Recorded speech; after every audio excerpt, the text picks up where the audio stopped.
Back to news. ఇక జగన్ వచ్చాకే తమకు గుర్తింపు వచ్చిందన్నారు వైసీపీ మైనారిటీ విభాగం అధికార ప్రతినిధి దస్తగిరి. జగన్ సబ్కే సాత్ నూర్ చేషక హాత్ కార్యక్రమంలో పాల్గొని పోస్టుని విడుదల చేశారు దస్తగిరి. ఇక రాజకీయ పరంగానూ జగన్ వచ్చాకే బీసీ మైనారిటీలకు 50% అవకాశాలు వచ్చాయని, స్థానిక సంస్థలో జగన్ ఇచ్చిన ప్రోత్సాహకాలు ఎవరు ఇవ్వలేదన్నారు. చంద్రబాబు ఏనాడు మైనారిటీల గురించి మాట్లాడలేదని, కుట్రలు చేయడంలో చంద్రబాబును మించిన వారు లేరు అంటూ విమర్శించారు. తర్వాత మా ఎన్నో తరాలు నలిగిపోయాయి.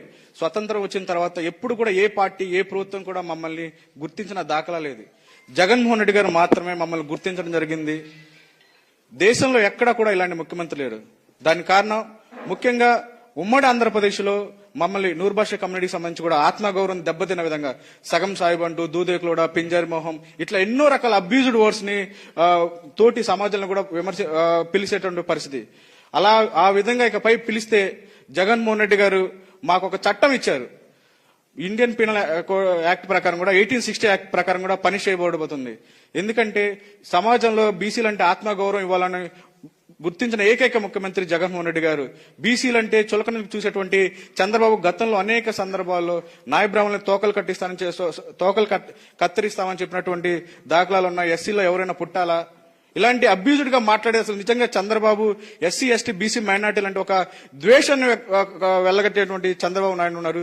అలాంటి చంద్రబాబు నాయుడు కాదు ఇకపై రాష్ట్రంలో ముఖ్యమంత్రి జగన్మోహన్ రెడ్డి గారు మా వెంట ఉండాలి. ఎందుకంటే ఒక ఆత్మ గౌరవాన్ని ఇవ్వడమే కాదు, సమాజంలో బతకాలంటే ఉన్నత విద్య కావాలి, ఉన్నతంగా నిలబడాలి, సమాజంలో ఏ విధంగా బతకాలి, ఉన్నత విద్యకి ఇవ్వాల్సినటువంటి అన్ని ప్రయారిటీలు జగన్మోహన్ రెడ్డి గారు ఇస్తున్నారు. దీంట్లో ముఖ్యంగా రాజకీయ పరమైనటువంటి అవకాశాలు ఇవ్వడం జరిగింది. ముఖ్యంగా ఎస్సీ ఎస్టీ బీసీ మైనార్టీలకి 50% నామినేట్ పదవులు కావచ్చు, నామినేట్ వర్క్ లో కూడా ఒక మాట కాదు చట్టం చేసిన ఏకైక వ్యక్తి జగన్మోహన్ రెడ్డి గారు. అట్లా ఆ కోటాలో కూడా మాకు ఒక ఎంపీటీసీగా, ఒక జెడ్పీటీసీగా, మున్సిపల్ చైర్మన్ గా, డిప్యూటీ మేయర్లుగా అవకాశం ఇవ్వడం జరిగింది. ఇంత స్వాతంత్రం వచ్చిన తర్వాత కూడా ఈ స్థాయిలో స్థానిక సంస్థల్లో మాకు ఇంత ప్రయారిటీ ఇచ్చిన ఏకైక వ్యక్తి జగన్మోహన్ రెడ్డి గారు. మమ్మల్ని మొదటి నుంచి కూడా మోసం చేస్తున్న వ్యక్తి చంద్రబాబు నాయుడు. ఎందుకంటే ఒక 4% రిజర్వేషన్ సంబంధించినటువంటి ముస్లింస్ అంశం పైన ఇంతవరకు ధైర్యంగా చెప్పిన ఏకైక వ్యక్తి జగన్మోహన్ రెడ్డి గారే. 6 100 అయినా సరే